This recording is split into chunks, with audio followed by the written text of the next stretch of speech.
Hello there. My name is Dr. Brian Christie. I'm coming to you from beautiful Victoria, British Columbia, where I'm in the Division of Medical Sciences, which is part of both the University of British Columbia's distributed medical program and the University of Victoria's neuroscience graduate program. And today I'm going to present to you on a topic that's near and dear to my heart, concussions. And we're going to look at a new model that we've created to look at concussions and give us a more realistic view of what's going on in the brain. And it comes from a lot of self-interest. I have children that play hockey. I ride motorcycles myself, and most of the individuals in my laboratory that you can see down in the bottom right-hand side of this slide are also engaged in a lot of recreational activities that make them prone to having concussions. So there's a lot of self-interest in this project in my laboratory. We'll move to the first slide. And what I want to get across here is that TBI can really vary in severity. So traumatic brain injury is caused by any impulsive force that's transmitted to the head by an impact of the head or body. And for individuals who are engaged in recreational sports like football or hockey and even soccer, you often have about 10 hits per game or practice that could be considered as subconcussive events. Now, what we normally focus on is those sports injuries where somebody gets knocked out, and it's usually briefly, usually less than 30 minutes and quite often far less than 30 minutes. And this would be what we classify as a mild traumatic brain injury. And this is going to impair your global consciousness rating somewhat. So here we have a GCS of 15 to 13. But usually it's not accompanied by any significant brain damage or any morphological damage. That's in contrast to what we would call moderate or severe TBI, which are less frequent. They're 15% of all TBIs. And this is where you're going to have more severe Glasgow Coma Scale ratings, so 12 to less than 8. Individuals are going to be unconscious for periods ranging from 30 minutes to greater than 24 hours. And the increase in mortality in these levels of trauma is far more significant. Now, the majority of the population is likely to experience some form of mild traumatic brain injury. So this is where our interest and focus is. So if we look at how people have modeled mild traumatic brain injury, they typically use procedures that involve an open and invasive craniotomy. So this is the fluid percussion model, or actually the cortical contusion model, where they directly impact the cortex. And there's some debate as to whether this is severe versus moderate versus a mild injury. If you look at the brain sections on the lower right-hand side, you can see that in almost all cases, there's some degree of injury with this type of model. And so in response to this, a lot of researchers have begun to use more closed head injury models. And examples of this include the awake closed head injury model that myself and Dr. Schultz in Australia have been working with, a pressure wave model that's Ted Elson's group at the University of Alberta, and then there's the lateral impact model that was championed by Rochelle Maciasiak at the University of Calgary that we've also been adopting lately here. And finally, there's the Chimera model, which is championed by Cheryl Wellington at the University of British Columbia. And one consistent thing about all these models is they don't involve having a craniotomy. And most of them, if they do involve anesthesia, involve low, brief levels of anesthesia. And the reason that we want to avoid anesthesia is because this in itself promotes inflammation, which is often the object of study for mild traumatic brain injury models. Our awake closed head injury model is a fairly simple setup. It involves an electromagnetic piston. We have a helmet, as you see in B, and this is just a 3D plastic helmet that we print out on a 3D printer to fit the range of animal sizes that we're going to investigate. And the idea of the helmet is that we can put it over the skull of the animal. And in C, you'll see that little red circle indicates the impact point. The helmet will be over that point, and it's going to distribute the force of the blow across the head of the animal. So you have a distributed force blow, much like you'd have in anyone that's wearing a hockey or a football helmet or a skiing helmet. In D, you can actually see our full model where we have an animal that's in a restraint cone, and we habituate them to the restraint cone so that they don't view this as an aversive or stressful environment. We put the helmet over their heads, and we actually move the electromagnetic piston down so it's touching the helmet. And when we activate it, it's going to rapidly accelerate the animal's head downwards 10 millimeters and then come back up very rapidly. So the animal isn't being struck by the piston, it's having its head rapidly moved.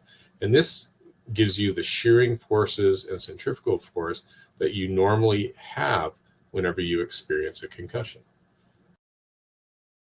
So to ensure that we actually are studying concussions, we need some form of neurological assessment tool. With humans, this is often the SCAT, or Standardized Concussion Assessment Tool. And so for animals, we've come up with what we call the NAP score, or the Neurological Assessment Protocol.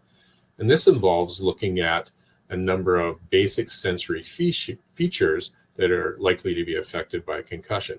So for rodents, we look at the startle response, and this can vary between no reactions to a loud noise right next to the head, to the ears quickly reacting, the whole body jumping or freezing in response to that. We also look at limb extensions. This is, are they consciously reaching out with their limbs? They can be absent, or they can reach out with both paws to try and grab an object.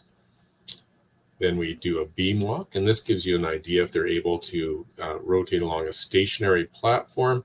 The animals may not even attempt to walk. They can just hang off the platform without doing anything, to moving along with numerous foot slips, to if there's no deficits, they'll just move along the platform at ease, gripping onto the edges of the thin piece of wood with their claws.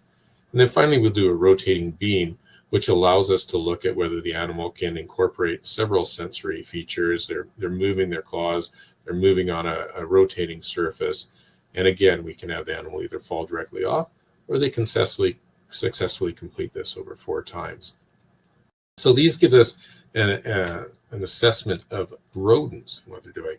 And the students that have done this, shown there on the right, found that no matter how we gave this protocol, we could give this either once, we could give it 8 times in 1 day, 8 times over 2 days, or 8 times over 4 days, so we can increase the frequency and severity of the injury across time.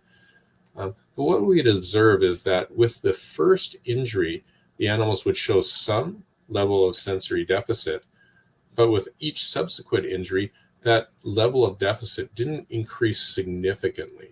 In fact, it didn't matter how we administered the injuries. We could give them 8 in 1 day, 8 in 2 days, or 8 in 4 days, and we had induced the same level of deficit. And whether it was the first injury or the 8th injury, we tended to have approximately equivalent sensory motor deficits in these animals.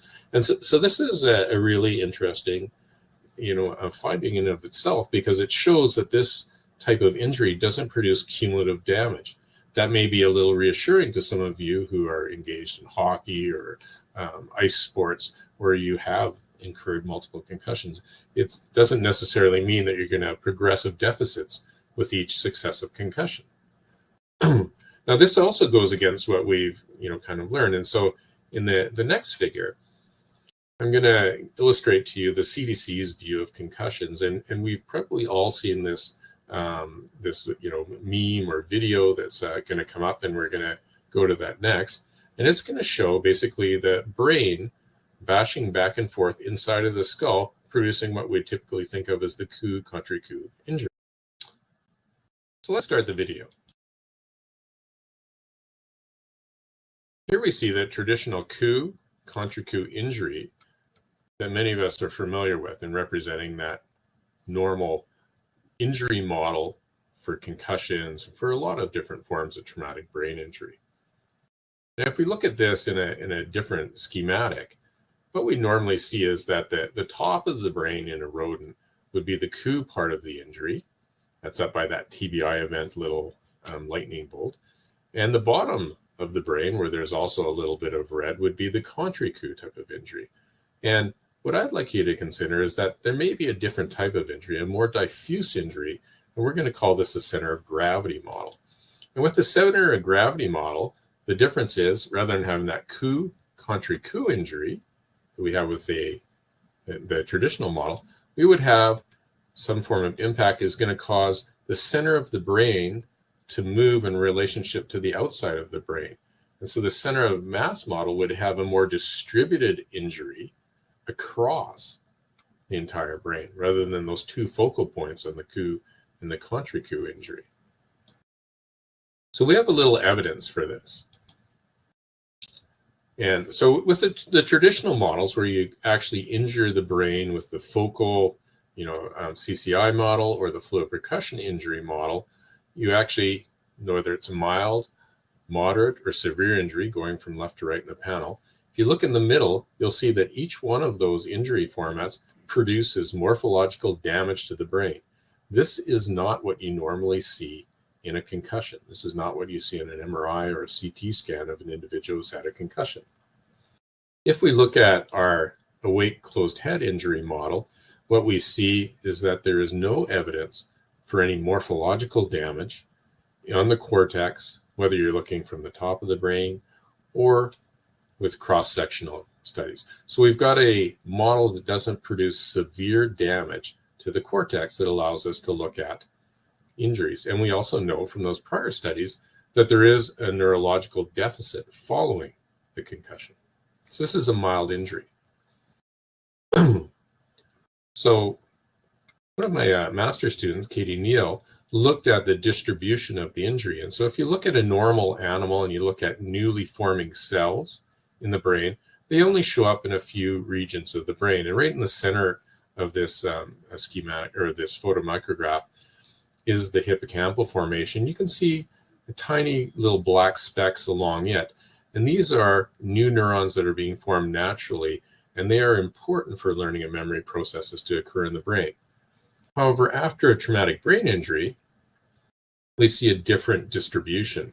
And so if you look closely at that bottom figure, you might notice that there's kind of like salt and pepper black spots all over the hippocampal formation. It's no longer constrained to discrete areas of the hippocampus. So I'll blow that up a little bit so we can see it a little more clearly. And these are the regions we're looking at. So those areas that are highlighted represent animals that have had a traumatic brain injury. And you can see that the area of BRDU positive cells, or cells that have recently gone through some form of cell division or activation, are not constrained to the subgranule region, which is highlighted in white in those images on the left that you see. And whether you look ipsilateral or contralateral to the injury, you see this distribution of immunopositive cells that extends far beyond what you would normally expect to see in the brain. And so this is an indication that there's actually a distributed injury in these animals. This isn't a coup contra coup injury because we didn't see any distribution of injury at the top of the brain or at the bottom of the brain. So what's the mechanism of injury here? We know it's not that, that bruising, bouncing around like a pea in the pod that we normally used to think of as mild traumatic brain injury, but instead it seems to be these shearing forces. And so what do shearing forces do in the brain?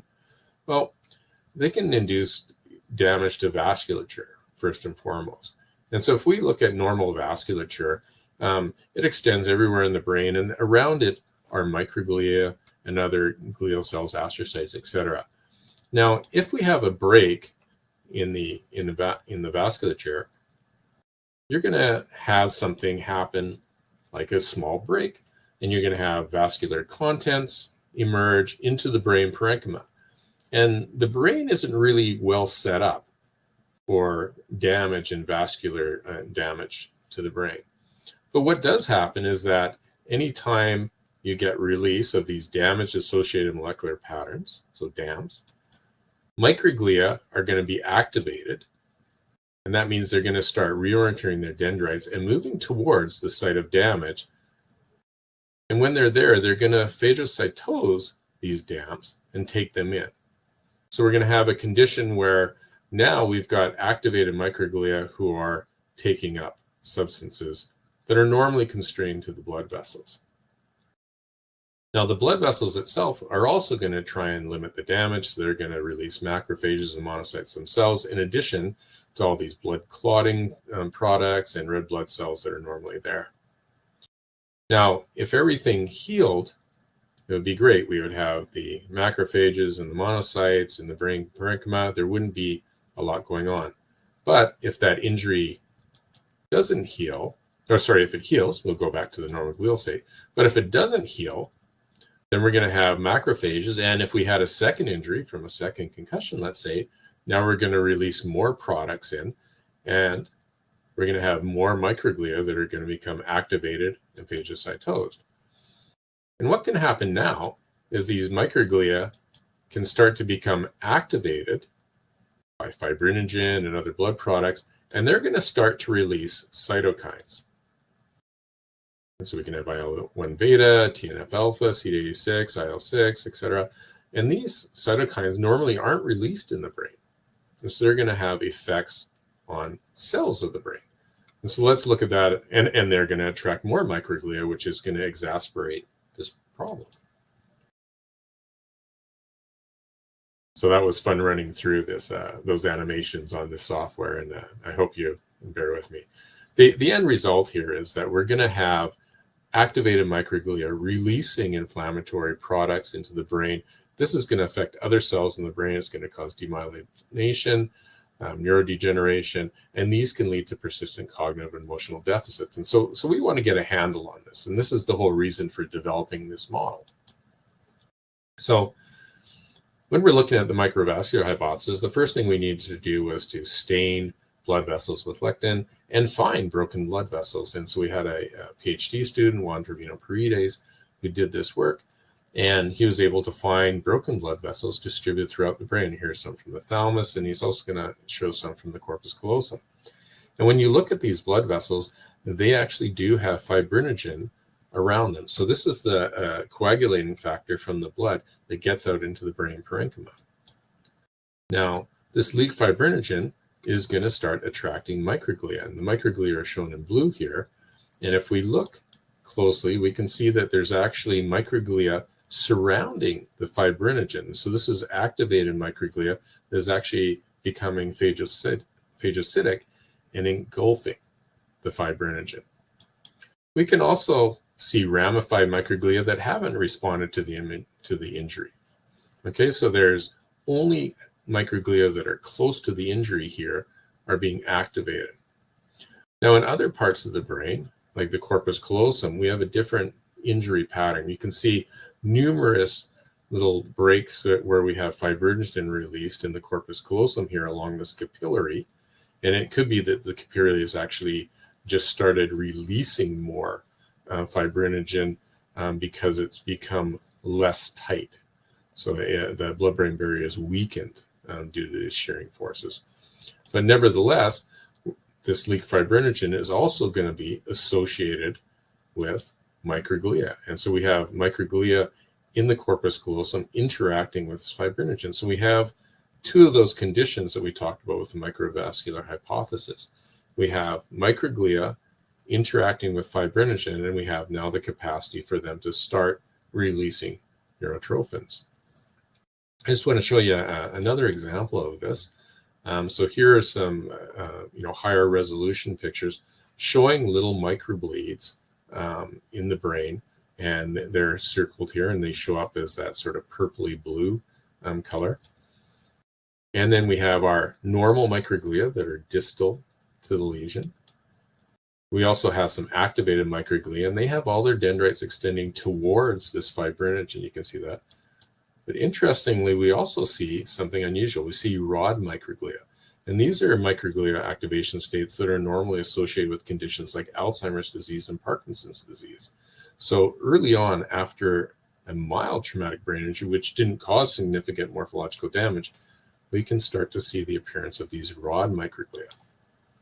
And we also, of course, see those phagocytic microglia that I highlighted in the previous images engulfing fibrinogen and starting to clean up the damage. So what are those microglia going to do if they start becoming overactivated in this area of the brain? Well, I forgot to mention that we see this distribution pattern throughout the brain, again, moving us away from that coup-contre-coup injury type and more towards this center of gravity movement in the brain hypothesis. There's shearing forces that are causing damage throughout the brain rather than specific locations on the outsides of the brain. So when we activate these microglia, there's a number of things they can do. They can lead to programmed cell death. They can phagocytose different products themselves. They can impact neuronal plasticity directly, and they can also engage in something called synaptic pruning.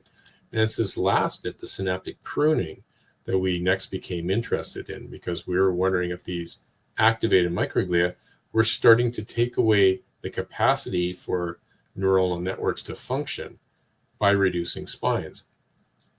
So to examine this problem, we had to end up developing a new technique. And so Dr. Patrick Nahirny, who's helping co-supervise Juan, worked with us to look at putting very small, tiny particles of dye. So these are solid particles, microscopic, and you see an A, that we're going to apply in discrete places throughout the brain. We were interested in the hippocampus, so we actually applied some discrete little fragments of dye, and we would actually crush the powder to get really tiny dots of dye and apply those within the granule cell layer. And what dye does is it actually gets taken up by the membrane and it starts flowing along there. So over a period of a day to two, you end up getting entire neuronal morphologies being stained. And this has an advantage over Golgi in that you can get very discrete staining rather than having numerous cells stained and overlapping one another.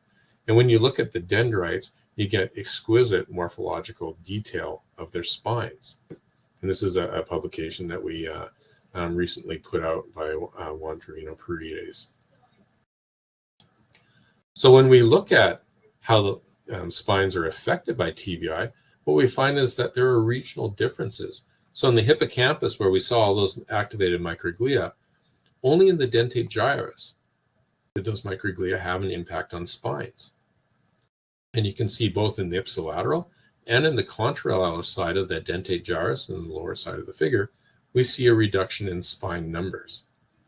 So now we have an idea that mild traumatic brain injury, even if there's no gross morphological damage, can cause fine morphological damage, at least to spines. One up from spines would be looking at the actual dendrites that are projecting out from cells and that are these spines would normally occupy. So let's go up a level and let's look at spines. And what we found there, or dendrites, and what we found there was that dendrites were also affected by TBI. And we ended up doing something called a shoal analysis, where we have concentric circles placed around a cell, and you can see that in F. And then we're going to look and measure out from there how long or how far away from this cell body do dendrites go, and how many intersections are there. And this gives you an idea of how complex those neurons are. So if we look at A and B normally, most of us would look and say, yeah, okay, B looks a little bit more sparse. It's kind of like the Charlie Brown Christmas tree compared to that amazing Christmas tree, in A, right? So there's fewer branches, fewer dendrites, and of course now we know there's fewer spines. And we can quantify that with a shoal analysis. And so if we look at the number of branches in C, we see that's reduced by the traumatic brain injury. And the total dendritic length for the entire neuron is also reduced significantly after traumatic brain injury. But the average dendritic length, so the amount that any dendrite coming out of that cell body doesn't change. So we haven't reduced the extent of the area that the dendrite can occupy, but we've reduced the density of connections within that area. And that's a way of, actually quantifying that Charlie Brown Christmas tree that I'm talking about in B. There's fewer intersecting dendrites. There's fewer dendrites in the middle. And we see that plotted out in G with the blue line representing the TBI. There's less dendritic intersections, so area covered after traumatic brain injury. So what does that mean? Well, to examine that, we actually have to do a functional analysis. And so we use something called field electrophysiology. And in field electrophysiology, we're going to stimulate dendrites, and in yellow, and representing point number 1, we're going to administer a stimulating pulse or current, which is going to give us a stimulus artifact. That's going to lead to the release of transmitter. That's point 2. And we're going to have this little fiber volley that represents the activation of those presynaptic fibers. When the transmitter binds to the postsynaptic site, we're going to have the next phase, which is an excitatory postsynaptic potential, or EPSP. And that's highlighted there in blue. And we're going to measure the initial slope of that EPSP in blue.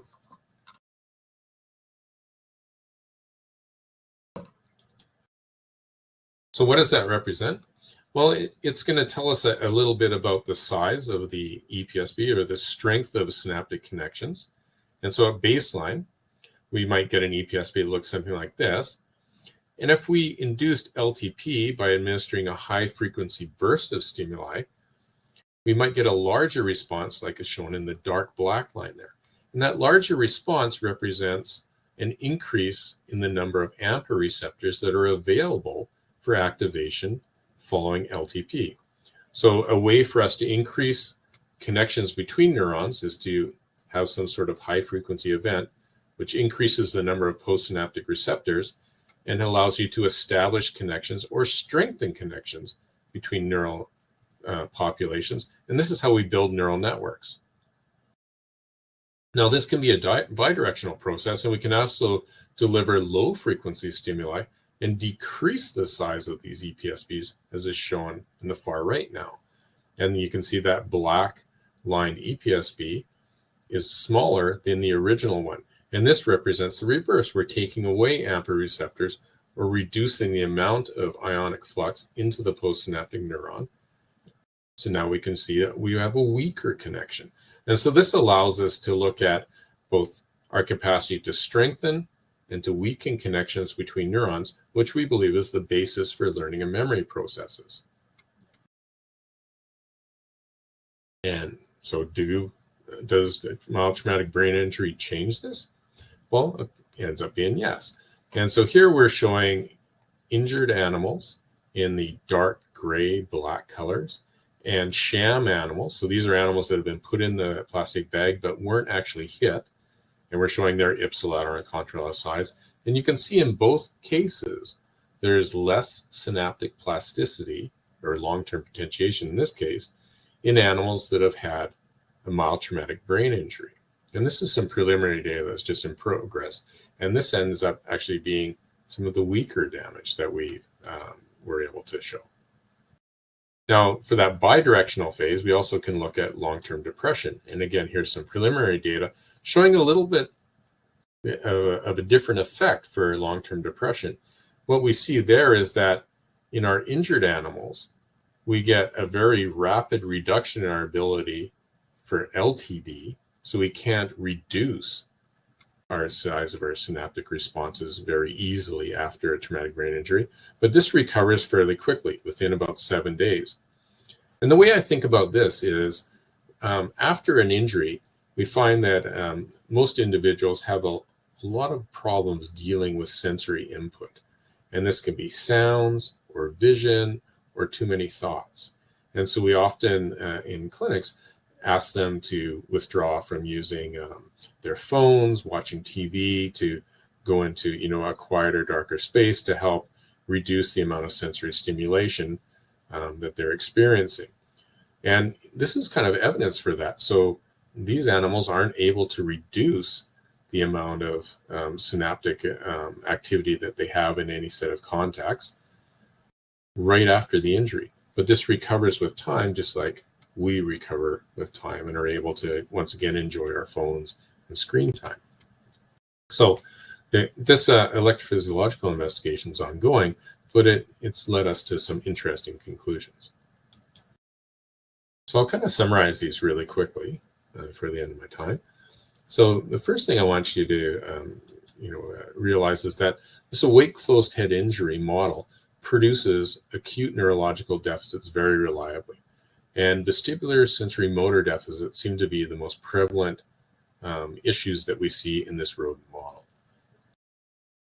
We can also administer this awake close head injury repeatedly and not produce gross structural damage. And I think this is really important. This is how we're able to really mimic a concussion. It's more like what we see in the clinical population. And when we do this, we do see evidence for microglias and microglial activation. And we believe that fibrinogen may be a trigger for microglia activation within the brain. Now, these microglia have the potential to decrease spines, and our spine analysis indicates that repeated mild traumatic brain injury actually induces deficits in spines that are focused in the dentate gyrus versus the corneomonas regions of the hippocampus. And that tells us that if we see learning and memory deficits, they may be more aligned with pattern separation deficits versus spatial navigation, which tends to be more of the CA1 region. So where the deficit's occurring gives us a hint of what types of behavioral deficits we might be able to see. We also see that there's bidirectional synaptic plasticity deficits, and we're further exploring this right now. But what's important is they appear bilaterally in the brain. And this again shows us that there's not a focal deficit. This is more this diffuse injury model with that center of mass model also taking prevalence here. And finally, I think this gives us a body of work that shows that the awake close head injury is a really good model to use for looking at mild traumatic brain injury, and particularly for looking at repeated mild traumatic brain injury. And right now, we've taken groups of animals and exposed them to repeated mild traumatic brain injury, and we're aging them up to look at them and see how they're going to function when they're aged animals. So we're going to look at how those early injuries we might have experienced when we're youth engaged in football or hockey, etc., might show up later on in our lives as we engage in the aging process. And we're doing this as well in a clinical model where we're looking at individuals who have been active earlier in their lives, and we're looking at their functional brain imaging, so MRIs, in the aged individuals, as well as doing neuropsychological assessments and doing blood draws to see if we can match up some of the biomarkers that we expect to see in our animal model with the clinical population. Excuse me. And of course, all of this work couldn't be done without a cohort of amazing trainees. Here on the left, you see us all at the Society for Neuroscience meeting this year. And on the right, we have the entire laboratory from this fall, finally able to get back together after the pandemic. And of course, I need to acknowledge and thank our funding agencies for supporting this work. Thank you very much.